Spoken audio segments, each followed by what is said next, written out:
I gave years of loyalty to my job and my relationship, until I found out they were both sleeping with each other behind my back. I can still feel the steering wheel beneath my hands that night, slick with sweat though the air was cold. Rain traced crooked lines down the windshield, each drop illuminated by the pale glow of a street lamp. I had parked 2 blocks from our apartment, unable to force myself to drive any closer, unable to walk inside and face the silence I knew would be waiting. My chest ached, as though a fist were pressing against my sternum, relentless and heavy. The company dinner should have been harmless, just another evening of half-hearted speeches and polite laughter. But when my boss stood with his arm draped around my girlfriend, I felt the world shift beneath my feet. At first it looked innocent. He was drunk, she was smiling, and people laughed at the jokes that slurred out of his mouth. But then came the way his hand lingered on her back too long, the way she didn't step away, the whispers I couldn't quite hear but could feel burrow into my skull. I tried to laugh along, to brush it off.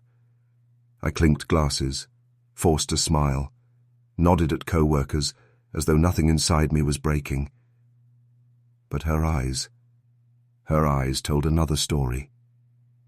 She looked at him, not like an employee looks at a superior, not like a woman tolerating drunken praise, but like someone who had already crossed a line.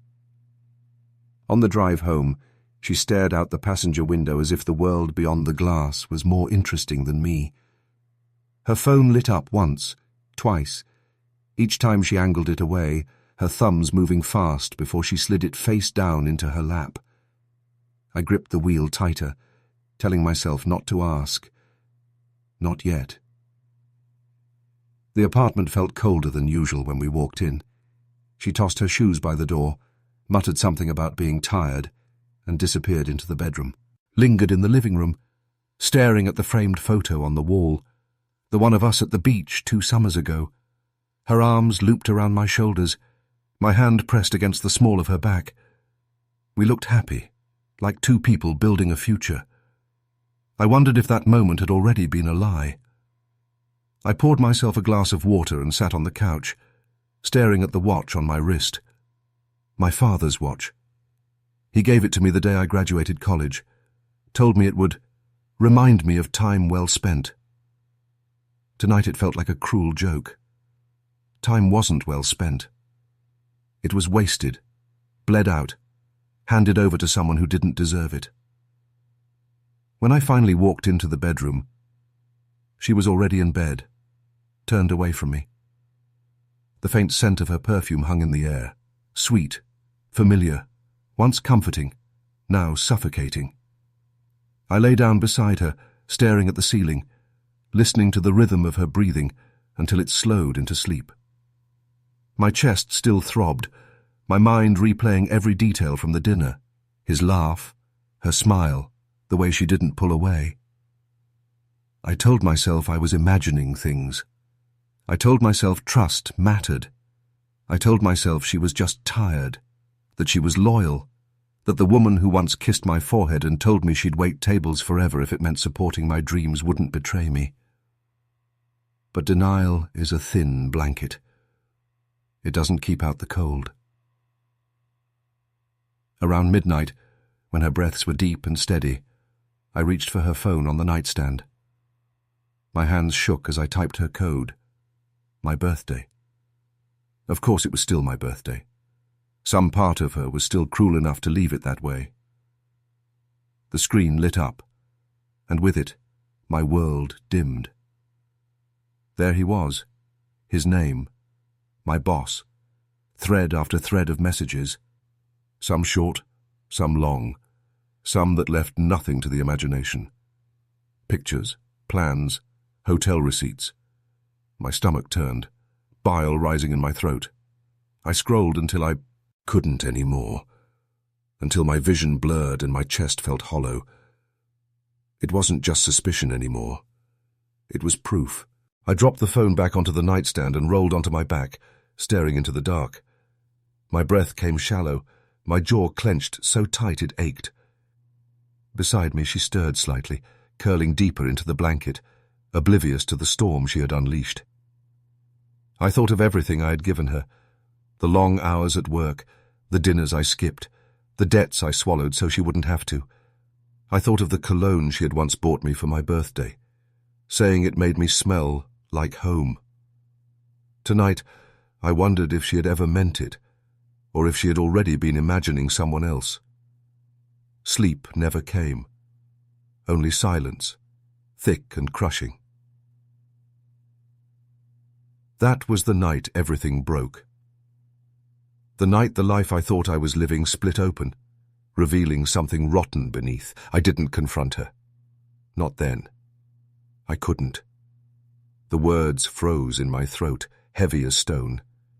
Instead, I lay there, wide awake, while the woman I loved dreamed beside me, and my chest filled with the unbearable weight of knowing. And as dawn crept through the blinds, I whispered to myself the only truth that mattered. Nothing would ever be the same again. People say you never really know the moment your life begins to veer off track until you're standing in the wreckage, looking back. For me, that wreckage started in the most ordinary way, on a humid afternoon in college when I first saw her. She was sitting on the library steps, a battered copy of The Great Gatsby open in her lap, her hair catching the sunlight like it belonged to a world brighter than mine. She looked up, smiled at me, just a small, passing smile, and I swear it felt like the first inhale after being underwater too long. Back then, I was no one. Just another broke student patching together shifts at a coffee shop, saving for books by skipping meals. But she had this way of making me believe I could be more than my circumstance. She told, to me I had a serious face, like I carried the weight of the world, and she liked that about me. Nobody had ever said that before. I remember selling my old guitar one winter, just so I could take her to dinner. She teased me when she found out, said she'd have been happy with takeout and a movie, but when I saw her eyes sparkle across that candlelit table, I knew it was worth it. Every sacrifice felt worth it. Years blurred into something that felt like a shared destiny. She believed in me when I doubted myself, pushed me to apply for internships, told me I was smart enough, capable enough, strong enough. She was the reason I took the job at the firm after graduation. I convinced myself it was just a stepping stone, that grinding under someone else's ambition would give me the resources to build ours. That's when I met him. My boss. Charismatic, magnetic, in that way that makes everyone lean closer at parties. He spoke with the confidence of someone who believed rules existed for other people, not for him. He shook my hand like he was doing me a favor. At first I admired him. I wanted to learn from him, absorb whatever it was that made people hang on his every word. And for a while, things were good. She and I moved into our first apartment together, bare walls, second-hand couch, curtains she insisted we buy because she said they made the place feel like home. I didn't care about curtains, but I cared about her, and so I spent 2 whole paychecks just to watch her smile when she clipped them in place. I can still smell the perfume she sprayed on my jackets before interviews, as if luck could be bottled and worn. She'd kiss my cheek, say, "You're going to make us proud." And I believed her. But love, I've learned, has a way of blinding you to the cracks forming beneath the paint.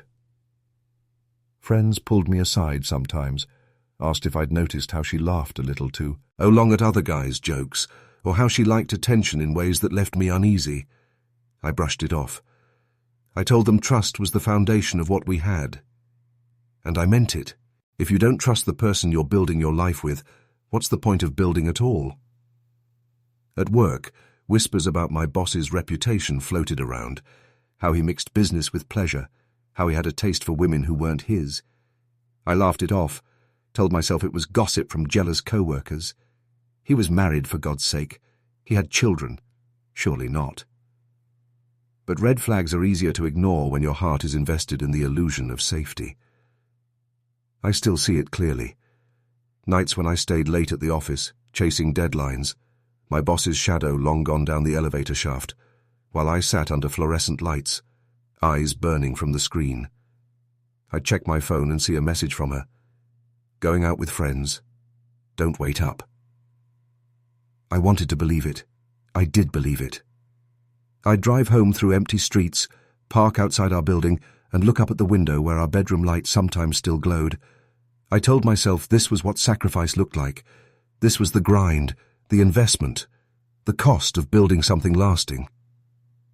And every time I unlocked the door, the watch on my wrist ticked a little louder, reminding me that time was slipping, that hours once meant for laughter and closeness were being swallowed by ambition.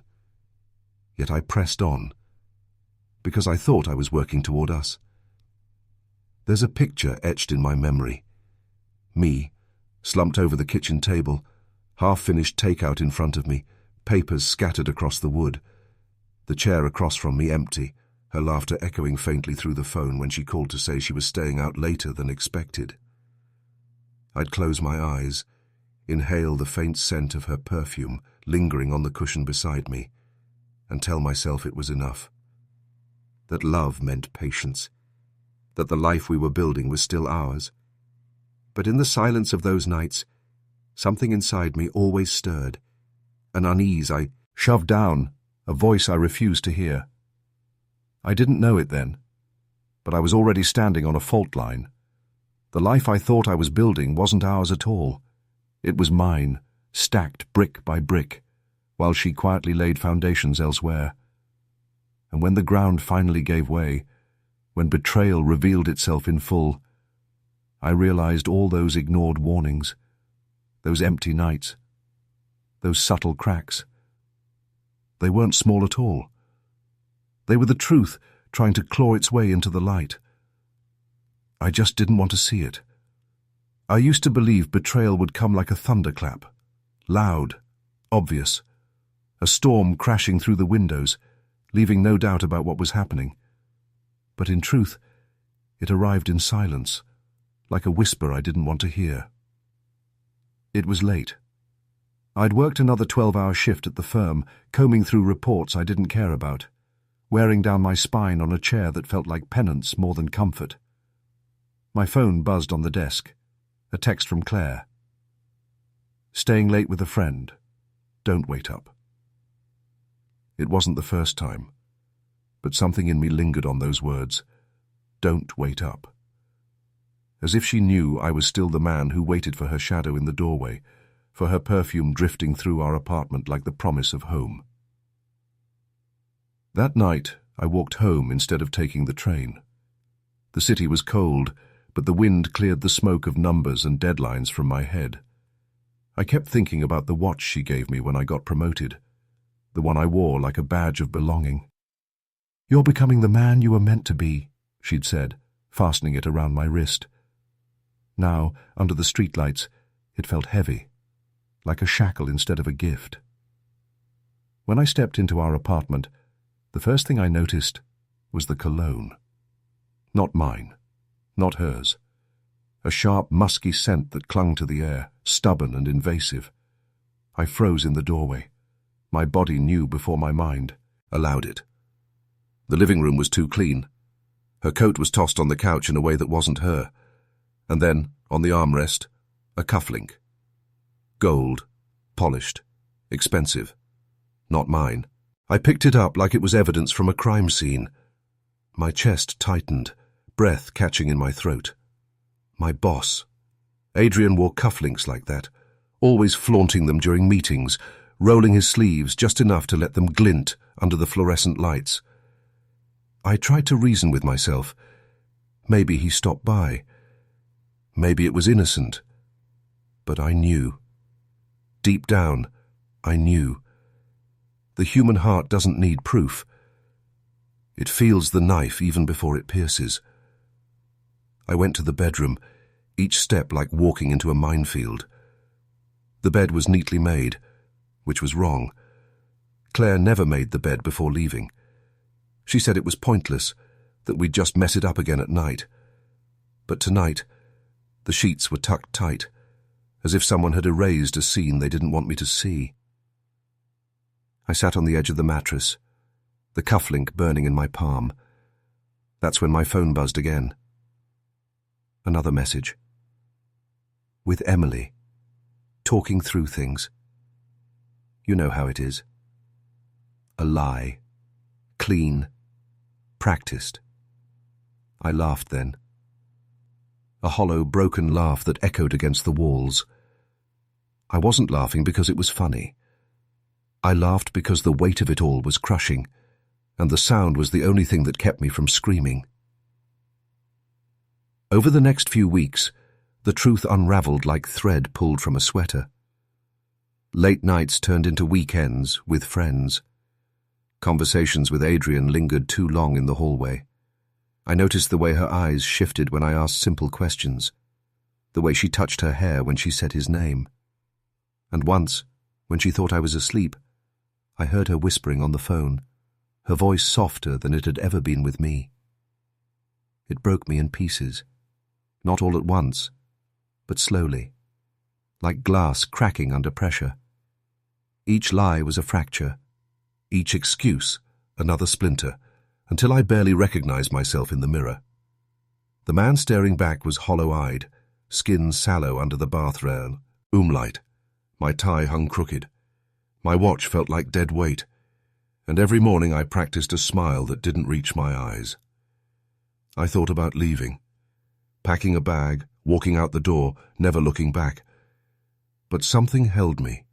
Maybe pride, maybe fear, maybe the foolish belief that if I just worked harder, earned more, proved myself greater, she'd come back to me, that she'd see what we had built and remember it was worth saving. But it wasn't just her betrayal. It was his, Adrian, the man I trusted with my career, the man whose approval I had sacrificed sleep, health, and joy to earn, the man who once told me, loyalty is everything. One evening I stayed late at the office, pretending to finish a report. I watched through the glass wall as Adrian walked toward the elevators, phone pressed to his ear, a smile tugging at his lips. And then I heard it. Her name. Claire. Spoken softly, privately. Not the way a boss should say his employee's girlfriend's name. Something inside me shifted. A quiet rage, steady and cold. Not a fire that flared and died, but an ember that would burn until it consumed everything. That night, I didn't go home. I wandered the city streets instead, clutching the cufflink in my pocket like a talisman. I found myself at the river, the water black and endless under the bridge lights. I pulled out my phone and scrolled through photos of Claire and me, vacations, birthdays, that one picture of us in the kitchen, laughing over a burnt pancake. All lies now. I wanted to throw the phone into the river, to erase the proof of my stupidity. But instead I slipped it back into my coat. Not yet. Not yet. Because betrayal is a thief. It steals more than love. It steals time, trust, identity.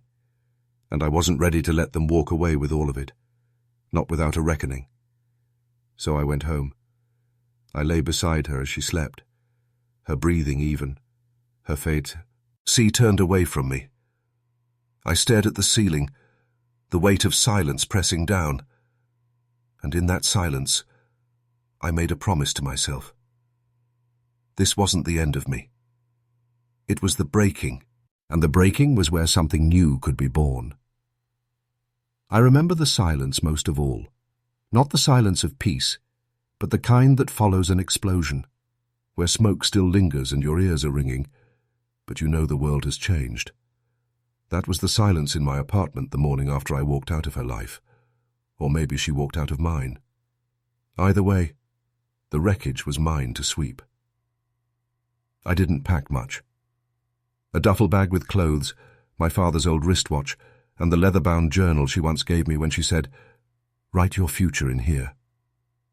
I slipped it into the bag, half out of spite, half out of hope that maybe I could still fill it with something worth remembering. I left behind the cologne she loved, the coffee mugs we bought as a pair, the picture frames that mocked me with frozen smiles. The city I'd once loved felt like it was pushing me out.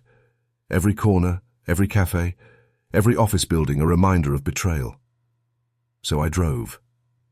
No destination, just the hum of tires on the highway and the weight of exhaustion pressing me forward. I ended up in a small coastal town 2 states over. Salt in the air, gulls overhead, and streets quiet enough that my own thoughts sounded less like torture. I found a room above a bar, the kind of place where nobody asks questions because they don't care about answers. I paid in cash and stayed invisible. Days bled together at first. I'd sit by the ocean with a notebook, but my pen barely moved. Grief is a strange parasite. It feeds on silence, and the more you try to ignore it, the louder it screams. One night, the bartender, a man with a voice like gravel and eyes that had seen too much, slid me a drink and said, "You look like somebody who's been gutted. You want a word of advice? Work. Work till your hands can't remember pain." It was blunt, maybe even careless, but something in me latched onto it. I found day law, aboard at a shipping dock. Hard work, blistering work, the kind where your shoulders ache and your hands split, but when you collapse into bed, you're too exhausted to replay her voice in your head. I started to crave the rhythm, the slam of crates, the whistle of forklifts, the steady ache that dulled sharper pains. At night, I'd write again. Not about her, at least not directly, but about building something that couldn't be taken away.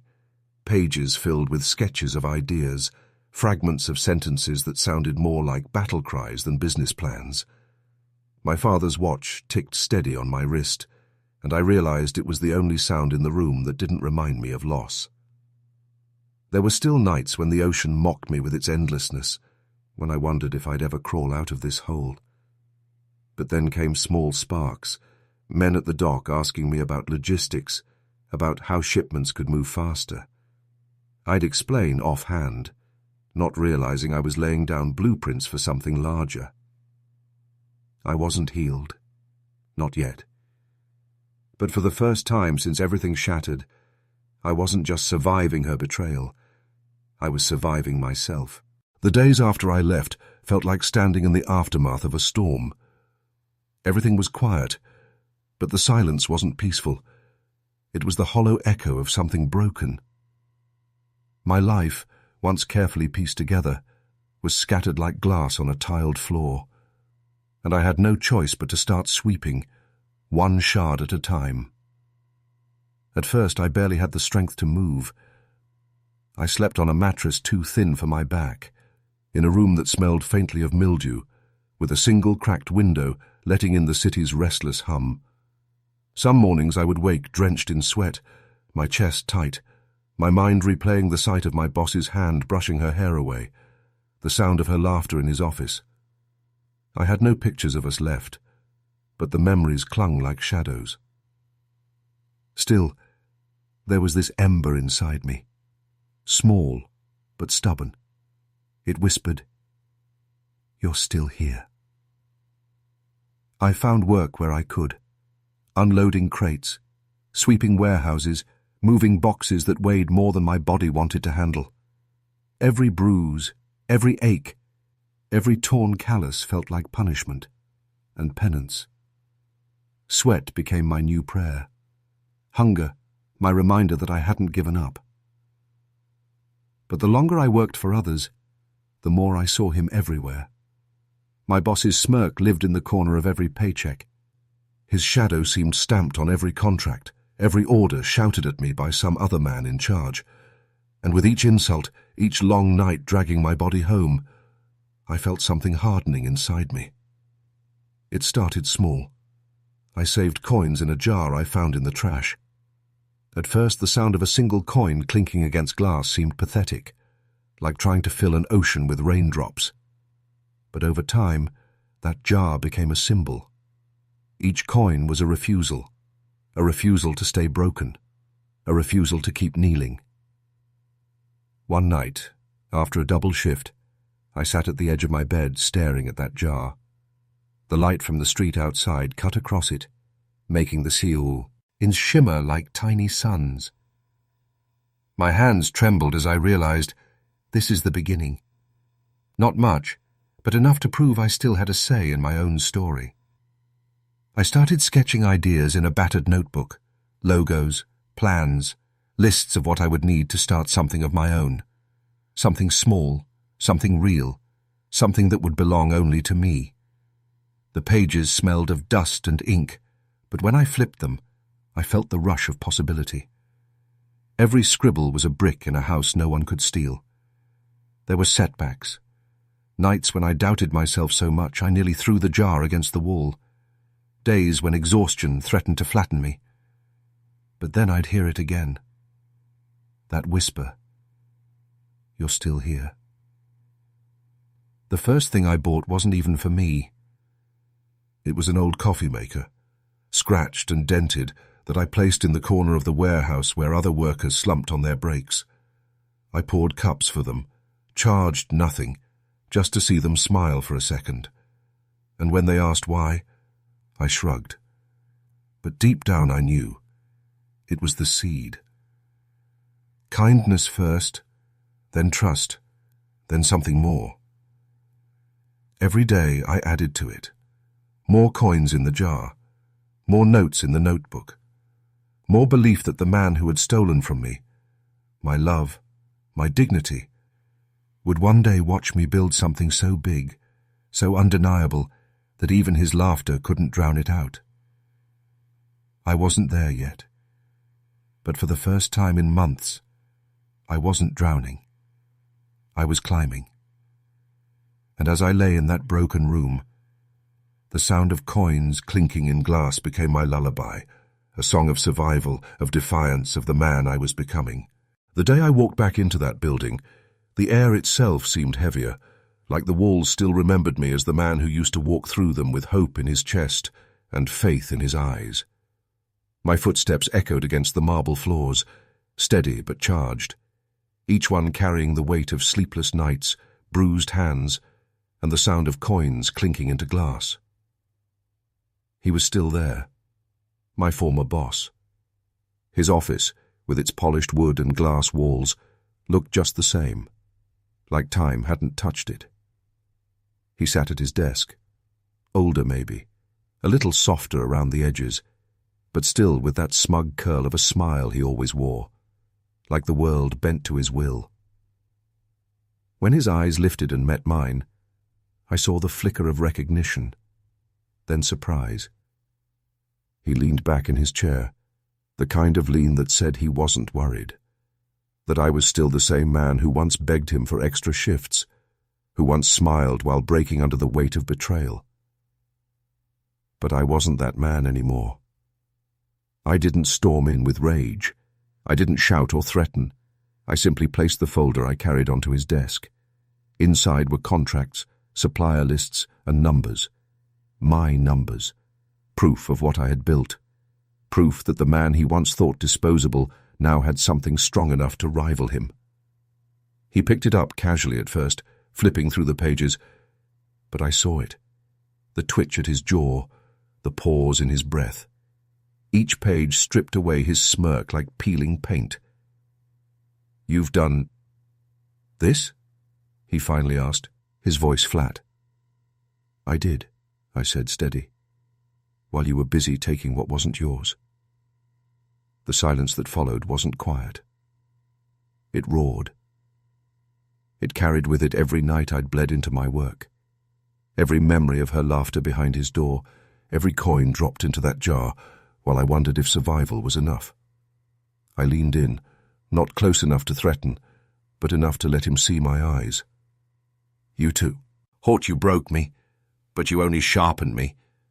He laughed then, brittle, like glass about to crack. "And what? You think you can take me down?" I didn't answer with words. I simply slid another piece of paper across the desk, a contract I'd secured with a partner he'd been chasing for years. The name was bold, the signature undeniable. His face paled as he read it. That was the moment. The reckoning. Not a punch, not a scream, but the collapse of the illusion he'd lived in, that he was untouchable. I stood, tall, shoulders squared, the way I never had in that office before. The light from the window caught the glass wall behind him, and for a moment I saw my reflection there. Not the broken man who once stumbled out with his heart in ruins, but the man who had clawed his way back. Before I turned to leave, I placed one last thing on his desk. A small glass jar, half filled with coins. He frowned, confused, but I didn't explain. I didn't need to. That sound, the clink of metal against glass, wasn't for him. It was for me. My own reminder of where I had begun and how far I had come. I walked out without looking back. The storm I had carried for so long wasn't in me anymore. It was behind me now, crashing down on him, while I stepped into the air outside, lighter, freer, and finally whole.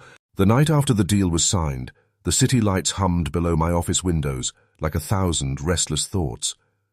I stood there, alone, staring out at the skyline.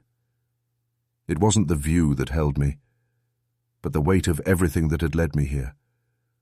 The ashes I had walked through to build something that finally felt unshakable. On the shelf behind me sat that old glass jar, the same one I had dropped pennies into back when life seemed certain. I'd kept it, not for the money inside, but as a wound and a reminder. The glass was still cracked from when it slipped once during those lean years, a hairline fracture that threatened to split but never did. I realized I had been that jar all along, fractured but holding. I thought of her then, the woman I once believed I'd build a life with. For months, even years, she haunted my silence. But now her memory came differently, not as a knife, but as a faded photograph, edges curling, details softening. I didn't forgive her, not fully, but I no longer bled at the thought of her face. The business had become more than revenge. At first it was built on rage, on the need to prove him wrong, to crush his name until mine stood taller. But over time, it shifted. Each brick laid in those years wasn't only a blow against him. It was also a foundation under me. I'd created something that gave others a chance, something bigger than my wound. I still remember the day I walked past his shuttered office, its windows dusty, his name scraped off the wall. There was no satisfaction in it then, not the kind I thought there would be, just quiet. An ending, almost anticlimactic. The real victory wasn't in his ruin, but in my survival, in the fact that I was still here, standing, breathing, unbroken. And yet, in my heart, I knew scars don't vanish. At night, when the office emptied and laughter faded down the halls, I sometimes found myself seeing my palm against that cracked jar as if it could steady me. I knew what it meant now, that no amount of money or success erases the fracture lines of betrayal. They remain, etched into who you are. But maybe that's the legacy, not the destruction, not even the empire, but the man who crawled out of the wreckage and learned to walk again. One evening, years later, a young employee lingered after hours. He told me his girlfriend had left him for someone he trusted, and he felt hollow, worthless.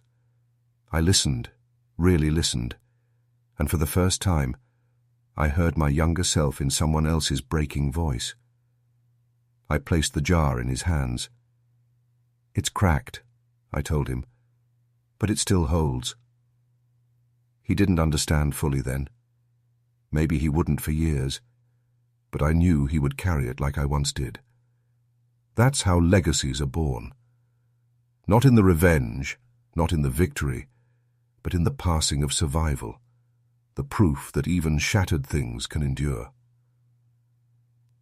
And as I closed the office lights behind me that night, stepping into the quiet city, I realized something I had chased for years had finally arrived.